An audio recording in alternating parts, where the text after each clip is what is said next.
और जो मैंने बात कही है वो इसलिए नहीं कही कि मुझे कोई किसी जनादेश यात्रा का नेतृत्व करना था। लेकिन मुझे ये अजीब लगा कि मुझे कहा ही नहीं कि आप कहीं थोड़ी देर के लिए आ जाओ, और फोटो तो भी गायब हो गया साथ में। मध्य प्रदेश की पूर्व सीएम उमा भारती ने हाल ही में जन आशीर्वाद यात्रा में नहीं बुलाए जाने पर खफा हो गयी, बीजेपी को बेवफा तक बता दिया। चलिए हम आपको बता दें कि ऐसा ये पहली बार नहीं है जब उमा भारती ने भारतीय जनता पार्टी की मुश्किलें बढ़ाई हैं। इससे पहले भी वे तकरीबन 5 बार पार्टी के लिए मुसीबत बनी हैं।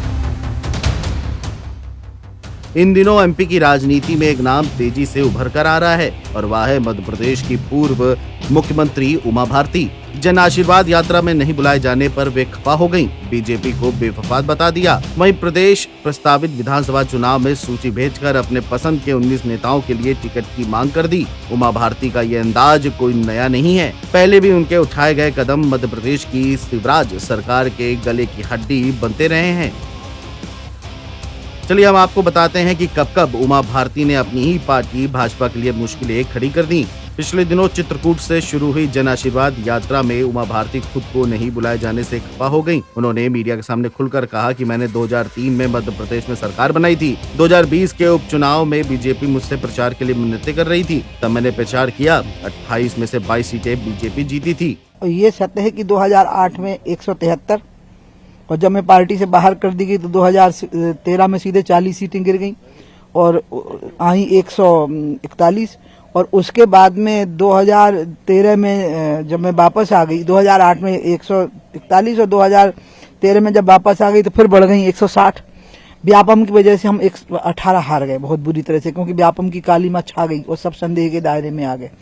तो इसलिए, लेकिन मैं फिर भी कार्यकर्ता का ही योगदान मानती हूँ। और जो मैंने बात कही है वो इसलिए नहीं कही कि मुझे कोई किसी जनादेश यात्रा का नेतृत्व करना था। उत्तर प्रदेश का या कोई देश के इन चारों राष्ट्रीय अध्यक्ष हैं, कुछ पूर्व हैं कुछ वर्तमान है, इसलिए नेतृत्व हो रहा है, उसमें भी कोई दिक्कत नहीं है। लेकिन मुझे ये अजीब लगा कि मुझे कहा ही नहीं कि आप कहीं थोड़ी देर के लिए आ जाओ, और फोटो तो भी गायब हो गया साथ में।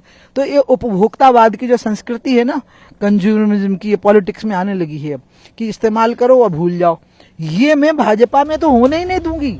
सोशल मीडिया में एक सूची जारी हुई जिसमें उमा भारती के लेटर हेड पर 19 नेताओं का नाम प्रस्तावित किया गया था। बीजेपी प्रदेश अध्यक्ष वीडी शर्मा को भेजे गए इस पत्र में प्रदेश की 19 विधानसभा सीटों पर अपने पसंदीदा नेताओं के लिए टिकट मांगे हैं। वही साल 2022 के दिसंबर महीने में उमा भारती ने कहा था कि देवता किसी जाति या धर्म से बंधे नहीं हैं। भगवान राम और भगवान हनुमान भाजपा के पार्टी कार्यकर्ता नहीं हैं। उनका निशाना भाजपा की तरफ था। उनका बयान तब आया था जबकि कर्नाटक चुनाव में बजरंग दल और बजरंगबली का मुद्दा बना हुआ था। इसके अलावा उमा भारती ने जुलाई 2022 में पार्टी के राष्ट्रीय अध्यक्ष जेपी नड्डा को पत्र लिख दिया। उन्होंने केंद्रीय नेतृत्व से मध्य प्रदेश की शराब नीति पर हस्तक्षेप की मांग की थी। इसके अलावा पिछले साल उमा भारती ने मध्य प्रदेश में शराब की दुकान बंद करने के लिए कई जगह प्रदर्शन भी किया था। उन्होंने राजधानी भोपाल की 2 शराब की दुकानों में पत्थर फेंक कर तोड़फोड़ कर दी थी। एक मॉल के अहाते में रात में पहुंचकर उन्होंने जमकर हंगामा भी मचाया था। एनबीटी ऑनलाइन की रिपोर्ट।